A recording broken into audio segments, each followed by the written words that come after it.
All right, mic check for everybody. I'll give y'all a mic check 1 2. Mic check 1 2. That's your phone? Okay. Jensen's phone there. Jensen's phone. Nobody take Jensen's phone. All right, if everybody's microphones are good, we're going to go ahead and get started. My name is Abdul Ali. That's Addulali. I am the chairman of the 12th Congressional District Republican Party. I want to thank you, members of the press, for coming out today. The reason we're here is we're marking the 60-day anniversary of the killing of Iryna Zarutska here in Charlotte on our light rail, but not only marking that terrible incident in our city, but also to highlight the number of murders that have occurred in our city, and more specifically the murder of young African-American men in our city. You know, we live at a time where everything is at our fingertips. We have access to so much information, and to see the number of folks that have shown up in our local elections where it matters the most is a little bit disheartening. But we have an opportunity this cycle, this election cycle, to make a difference here in Mecklenburg County, here in the city of Charlotte. One of the things we want to point out, a report just came out the other day that a young man had been arrested over 100 times and was released again. Where's the accountability in that? Where's the responsibility of the government, whose paramount and primary duty is the safety of its citizens? Where is our local government at in all of this? And it's too late to do this during an election cycle. To wait while you're up for re-election to decide to want to do something is a tad too late. And as a chairman of the 12th Congressional District, I also asked the question, how come Alma Adams is continuously silent about the violence that is plaguing her district? She gaslights the voters of this district talking about Donald Trump, but refuses to acknowledge that this place is unsafe and that her district is becoming a haven for criminals. With that, we're going to focus locally here, and I'd like to introduce City Councilman Edwin Peacock to give you a few words. Good afternoon. I'm Edwin Peacock, City Councilman, District 6. I want to thank everybody for coming today. This does mark the anniversary of the 60th day in which Iryna Zarutska was murdered. It's also a time of reflection and to look at the positives that have occurred to this very, very negative situation. And I think it can best be told in the story of what are the priorities of the city of Charlotte. Now, each year the city of Charlotte sets its focus areas, and its current focus areas under this last year for our city manager start with, first and foremost, a well-managed government. That's the first priority. The second priority is great neighborhoods. The third priority is safe communities. And then it's transportation and planning, and then economic and business development. But I think if there's anything that we've learned in this tragedy, that we know that public safety is and always will be our #1 priority. So I hope that Democrats and Republicans, particularly my colleagues on the City Council, can come together after this election to begin to address the very serious situations that we have seen develop since this murder. Abdul has pointed out, obviously, consecutive weekends of senseless murders here in uptown Charlotte and across this region, and this must stop. Everyone, and I mean state, local, and county, we all are responsible in this situation. And so it's incumbent upon elected officials in both our city council and our county commission and our local state delegation to begin to work together to address the gaps that we know exist. The gaps exist between law enforcement, prosecutors, and clearly sentencing. How do we fill those gaps? In the end of the day, ladies and gentlemen, public safety does not need to be partisan. We need to be focusing on fixing problems and finding solutions. Myself and my other candidates on this Republican ticket, if elected, hope to work with the majority of this council to do just that. Fix problems and find solutions. Thank you very much. Next up, ladies and gentlemen, I'm going to bring up to give us a few words here is the chairman of the Mecklenburg County Republican Party, Kyle Kirby. Thank you for being with us today. My name is Kyle Kirby. I'm the chairman of the Mecklenburg County Republican Party. Over this past weekend, we had 4 more needless deaths in Charlotte, North Carolina. 60 days ago, Charlotte lost Iryna Zarutska, an innocent woman whose life was stolen by senseless violence. And this past weekend, as I mentioned, we had 4 more individuals needlessly taken from us. Here today, we will hear from some of the families of Navia Carter and V. Hemingway, also 2 Charlotteans which were needlessly taken away from us. Like these youths, how many more have to die before this city council wakes up, before the mayor realizes what she is doing is not working? We have to hold the county and city leaders responsible for these deaths. Charlotte is clearly in a crisis. Crime is out of control, and families are afraid to walk the streets at night. Businesses are closing early, and police officers are demoralized and do not have the tools which they need in order to effectively police this city. Republicans are standing here today because we refuse to accept this reality. We believe that every person in every neighborhood deserves to live in a safe and peaceful city. We believe in strong law enforcement, real accountability, and the rule of law. We believe in backing our police and not blaming them when the true blame is at the city leadership levels.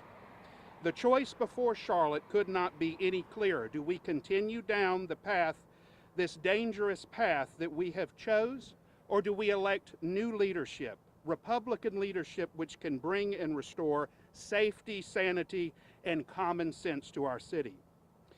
Early voting is happening now.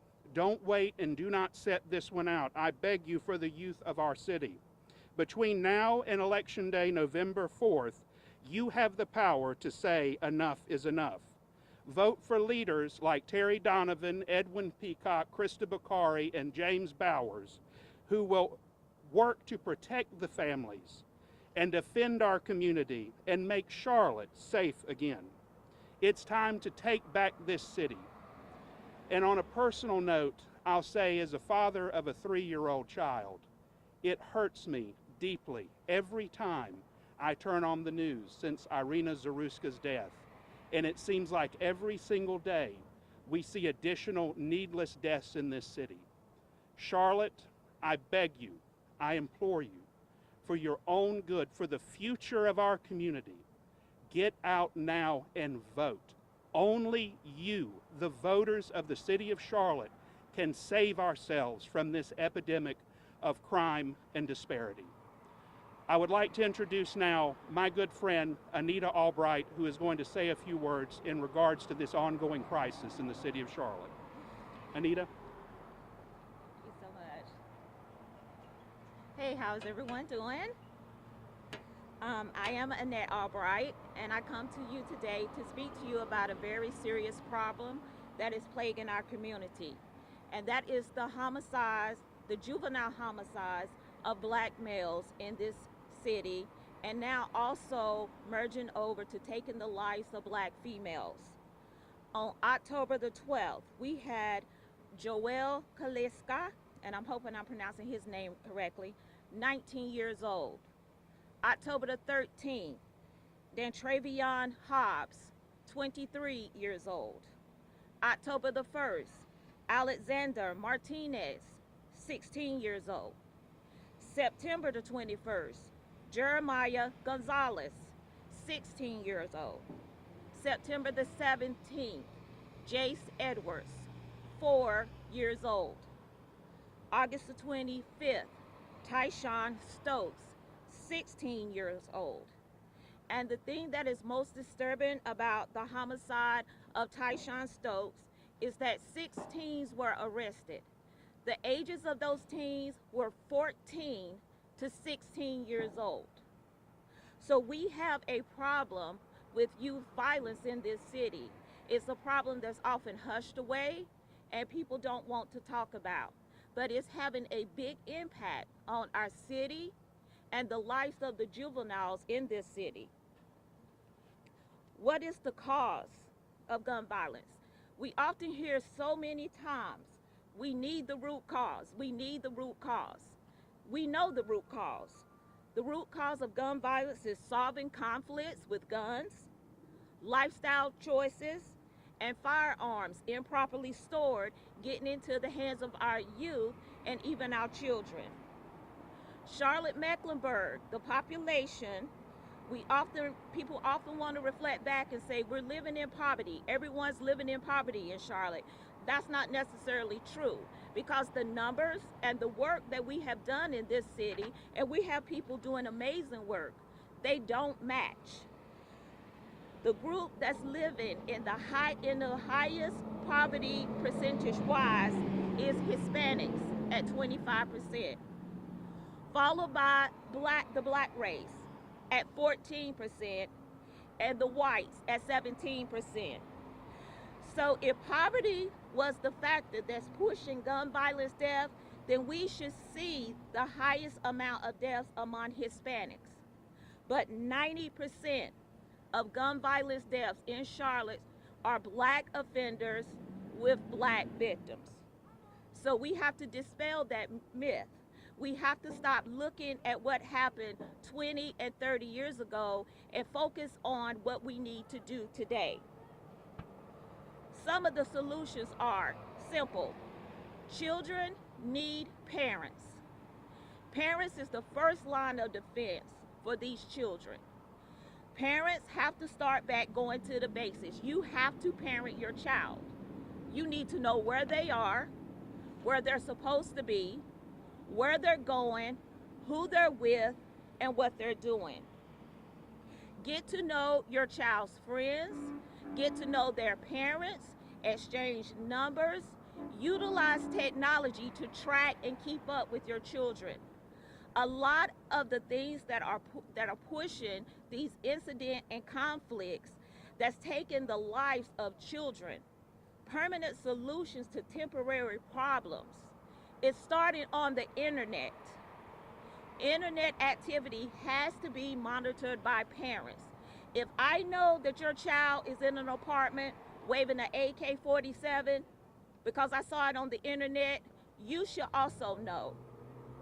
The boys who murdered Tayshaun Stokes had assault rifles. How are you the parents of 14 and 16-year-olds and not know that they are carrying assault rifles? You got to check their backpacks. You got to check their rooms. We also need our elected officials to acknowledge that there is a problem and where specifically that problem is. We can't cure cancer if we're treating the symptoms of a cold. So we have to admit where the problem is, admit that it is a pandemic, and admit that it is affecting the quality of lifestyle for everyone in this city, specifically our youth. When our youth can't go to a football game without running for their lives and hearing gun violence. Students are afraid to go to school because they know that their classmate lured another classmate into a field and killed him. They are aware. So it's not a secret. It's causing the mental health disorders we are seeing. It's causing depression, anxiety. And like one of the judges said in a courtroom, the parents are failing. They're looking the other way. So how are the kids solving these issues? They're picking up their own guns. A judge asked a young 16-year-old, why do you have a gun? Why do you feel like you need a gun?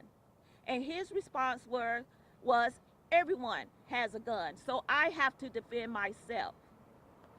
That should be a huge wake-up call to the adults in this city and our elected leaders.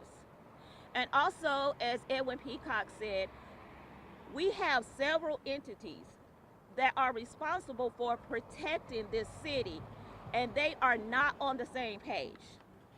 That's Charlotte-Mecklenburg Police Department. They're doing a fantastic job. They're doing the best that they can. The District Attorney's Office is over here on the left. The judges are over here on the right. And then you have those in the middle who are more focused on how these crimes are going to affect the offender versus the victims, who are often left broken. They're in a financial state because now they had to bury a child. They have kids who are suffering PTSD and they don't have access to therapy because they buried a sibling or a father or a husband or a brother. So we have to get everyone on the same page in order to protect the mass. We can no longer look at a small group of people and say, we got to do what's best for them. We have to do what's best for the city of Charlotte. I would like to bring up at this time Claudia Hemingway. Claudia Hemingway's son, Donquavius Hemingway, was shot and killed in 2019 behind a minor conflict that someone picked up a gun and created a permanent solution. And not only did it affected two families are now torn. You have the family of the victim, but you also have the family of the perpetrator. Everybody lost in this situation. And I honestly feel that if some of these kids have options, if they're able to talk to their parents, if they're able to know, hey, this is temporary, it will pass, then these kids will make different choices. So at this point, I would like to bring up Claudia Hemingway.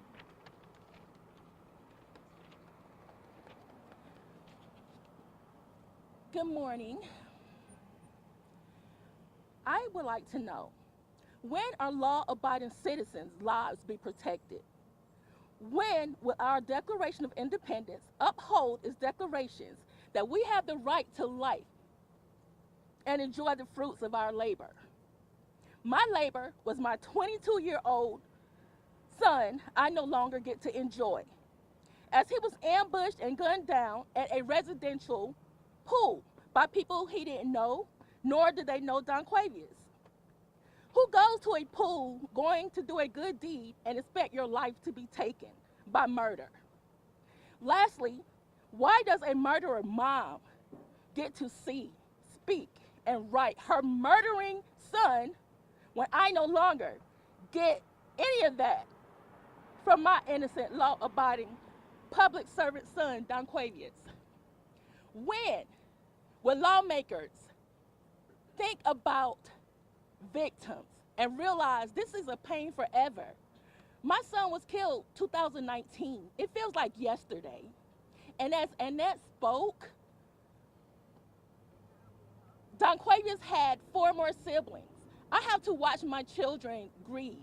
You know, when they're sick, I used to take them to the doctor. They get wounded, I could put a Band-Aid over their wound. That now that they're grieving their younger brother, there's nothing I can do. There's nothing that I can do. And I hate that. When will humanity matter? When will humanity matter? When will human lives matter? When will they stop thinking about the killer and his family? Like I said, she gets to see her child. She gets to see her child. What's the purpose of have laws if everybody can just break them and get out? That's right. I worked hard to teach my children respect and to be good citizens. But there was another mother who didn't do the same. And that's not fair. That is not fair. There are children sitting in their cars being killed. There are children sleeping in their homes being killed. Public safety is what I'm talking to. And again, it's not an issue of poverty. Those boys that ambushed my son, they lived in 3-story homes, drove nice cars. I sat in court one time with the mother whose only son was murdered. The mother of the killer taught her sons how to wash the DNA from off their hands. The mother. The mother even had the nerve to ask the judge, could she have her gun back because it was registered? And that was the same gun that her 2 sons used to kill this innocent boy, to rob him and kill him. The mother. So these kids are not going back to a productive environment. And it's important for judges to know that. There's a 15-year-old who at the time he was a juvenile, he killed a young boy innocently. He did 3 years. He got out. He shot 4 more people again this past January and was arrested and back out again. But, you know, because he's a juvenile, nobody gets to know that they're living against a cold-blooded murderer. These mothers have to take accountability for their children. If they can get a driver's license, they can understand the laws of the land. And I say that because you have court advocates saying that juveniles' minds can't comprehend what they're doing. 15 and 16-year-olds, but yet they have permit, they have driver's license. So how can they understand a yield, a stop sign, or not to go? They can understand it's time to protect law-abiding citizens. When will we see results? When we elect officials who really care about humanity and not care about just holding a seat and be people pleasers. That's right. So it's time to vote for humanity, people that's gonna stand up for humanity. Right now it's not happening.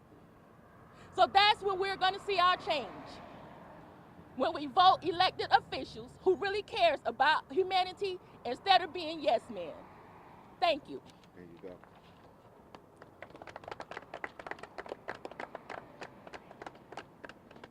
Okay, guys, thanks for having me back. Could you guys tell I was stalling? Nobody? Oh, okay, good. So, again, what I want to say is that we are a city where the priority should be public safety. It has to be public safety. Nothing else matters if citizens do not feel safe. The 4 agencies that are responsible for keeping us safe in Charlotte are the District Attorney's Office. By aggressively prosecuting cases, that's not happening at all. The focus is on how do we get them through the court system as quickly as possible. When you have someone that shoots into occupied property, that's attempted murder.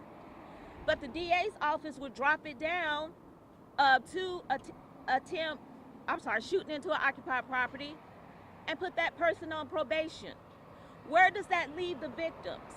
If you are shooting into occupied property, I'm not sure that probation is the right intervention for you. Probation was never intended for violent offenders. So if the district attorney's office start to reconsider how they are treating violent offenders and the safety of our victims, I think that would make a big difference. Also, the sheriff's department is responsible for only, because a lot of people think they're responsible for bail and bond, they're not. They're responsible for keeping arrested people safe until they have their day in court. That's it. Adult probation parole. That's the agency that's supervising these offenders when they're out in the community. And again, the court system. All of those four agencies, as far as I know, have never sat down to have a meeting to collaborate, and of course CMPD, even though they're all touching the exact same people. So those are some common sense solutions that could come from our elected officials. Our mayor could arrange that. We're going to sit down and we're going to have a meeting and we're going to find out what's going on with all these different agencies and why they're falling through the gaps. Most crimes in Charlotte, most homicides, District 1 has the most homicides in Charlotte, followed by District 2. Those representatives need to be out in the community, finding out what's going on. You cannot be an elected official every second and fourth Tuesday of the month behind the diocese. We also have with us today Jamie Carter. Her daughter was Nevaeh Carter.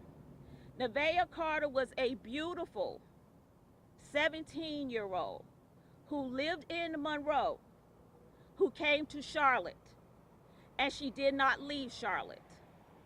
On May the 15th, Nevaeh's life was cut short due to senseless gun violence.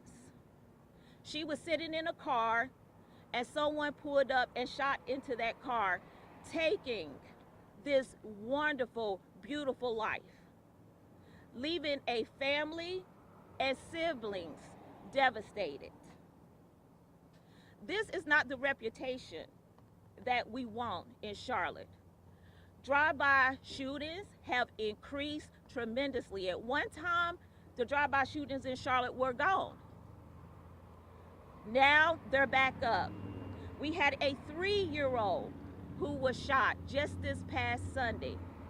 Folks, we have a gun violence problem in Charlotte, and we can't keep hiding behind it. This is something programs can't fix. This is something additional funding will not fix. We have to come together, the adults in the community, and address this issue. So at this time, I would like to bring up Nevaeh's mom, Jamie.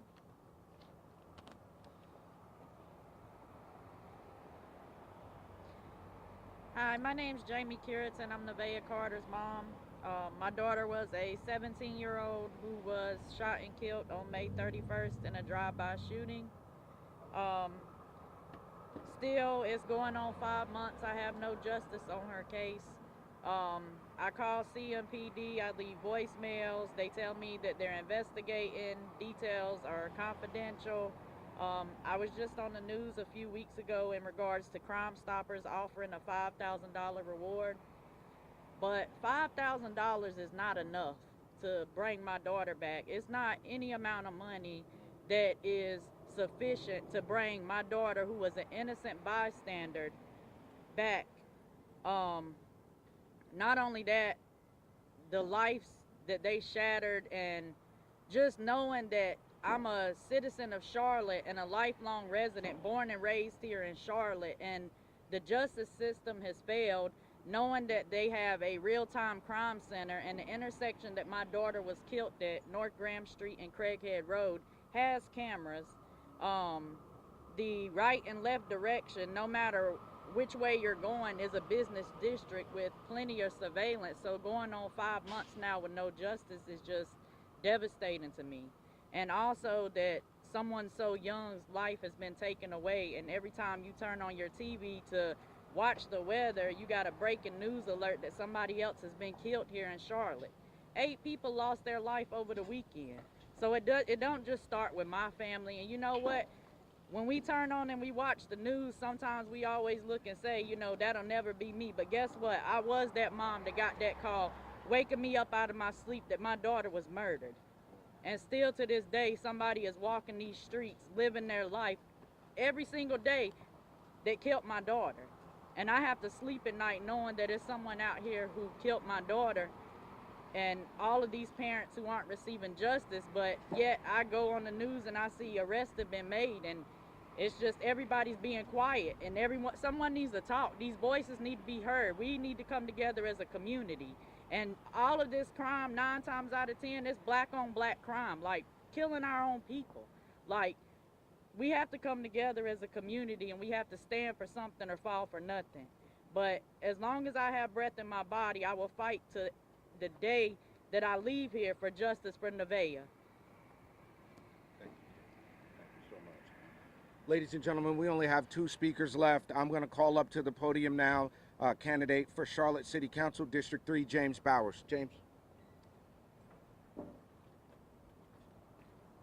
Good morning, everyone. I've got a prepared speech, but I tell you, after hearing what I've heard, it seems not to be so important.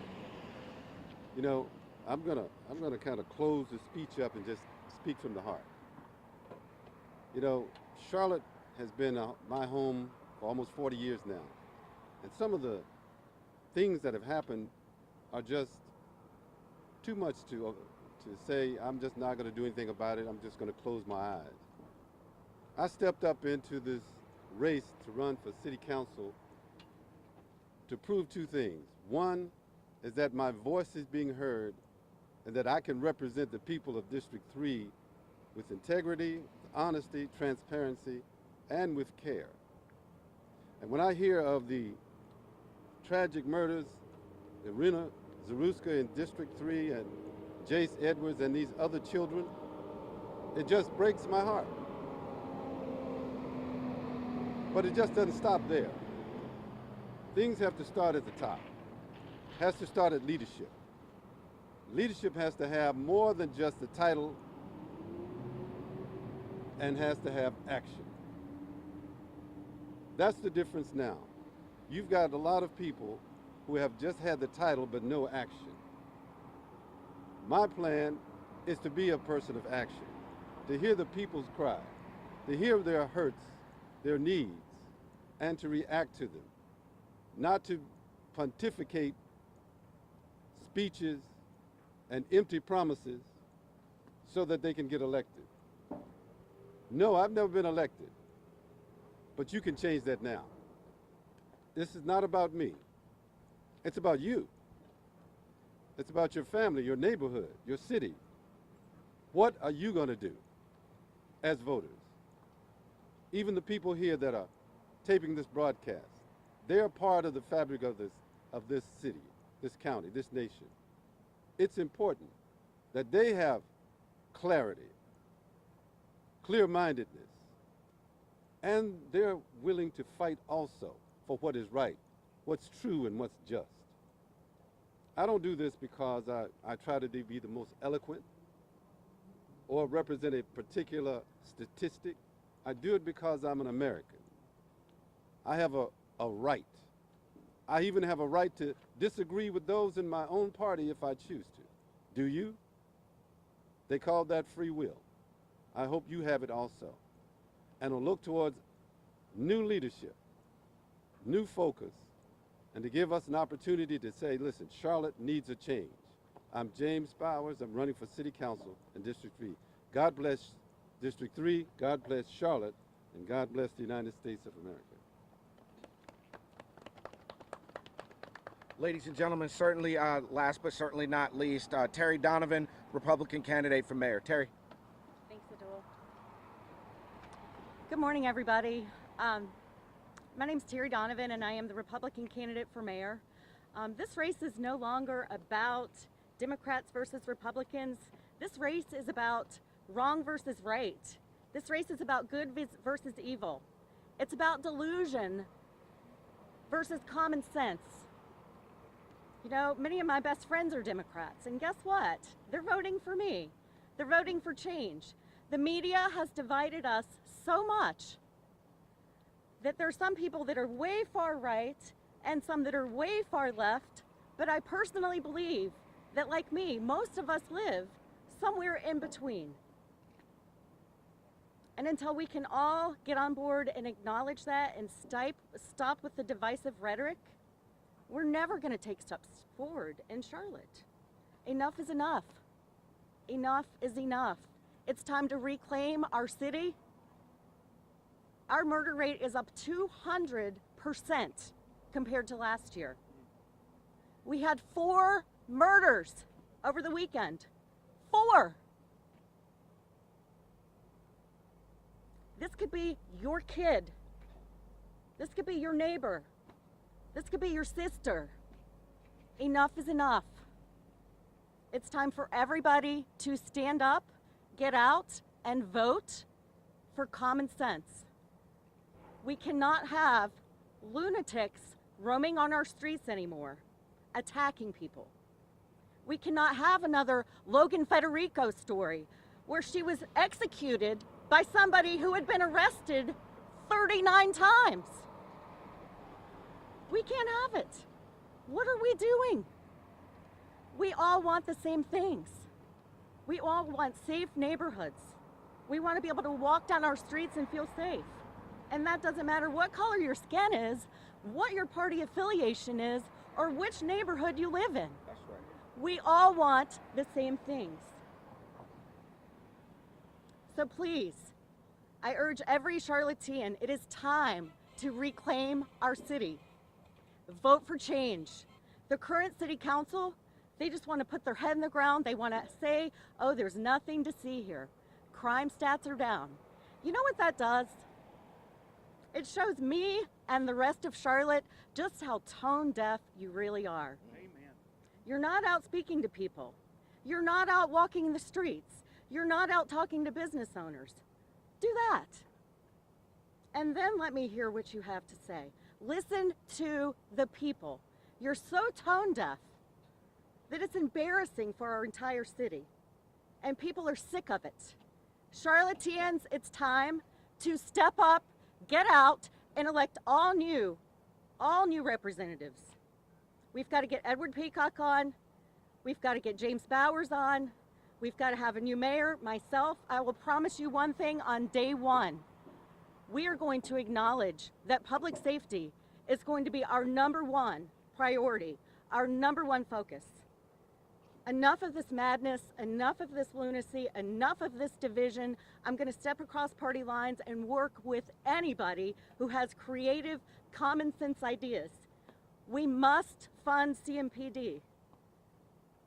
It's time for change, Charlotte. So get out and vote November 4th. November 4th. Again, I'm Terry Donovan, and I'm running for mayor, and I would really appreciate your vote. Thank you. Here, here, here, here. Ladies and gentlemen, before we open up for questions, we just wanted to come out today and, like I said, not only recognize the 60 days since the senseless murder of Iryna Zarutska, but also to dismantle this notion that Republicans don't care about what happens to members of the black community. As a black man and as a leader in the Republican Party, nothing could be further from the truth. As a black man with a black son and a black daughter who live and graduated from schools here in CMS, nothing could be further from the truth. So to the members of the black community of Charlotte, now is the time to vote outside of that Democrat box. Now is the time for you to vote for your values, to vote for your safety, and to vote to make a difference for your community. And with that, Kyle, if you'll come up with me, anyone have any questions? We'll take questions at this point. Questions from anyone? All right. Thank you all for your time. Thank you all for coming out. Thank you. Appreciate it. Don't forget your phone, Brett.